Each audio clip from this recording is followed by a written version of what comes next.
सभी को नमस्कार। मैं हूं शंकर गुरु। करते हैं आज का टॉपिक शुरू। जी हाँ, जितने भी हमारे विद्यार्थीगण हैं उन लोगों के लिए एक गुड न्यूज लेकर के आए हुए हैं।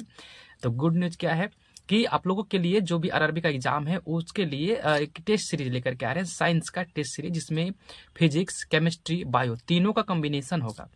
और ये 20 क्वेश्चन का सीरीज है। आप लोग का जो भी एग्जाम का पैटर्न है उसी के अनुसार हम इसमें क्वेश्चन सेट करने की कोशिश करेंगे।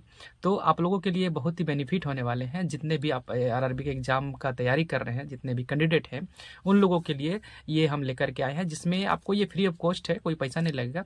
और इसका डिस्कशन, फुल डिस्कशन होगा, न्यूमेरिकल भी होंगे और कंसेप्चुअल क्वेश्चन भी होंगे।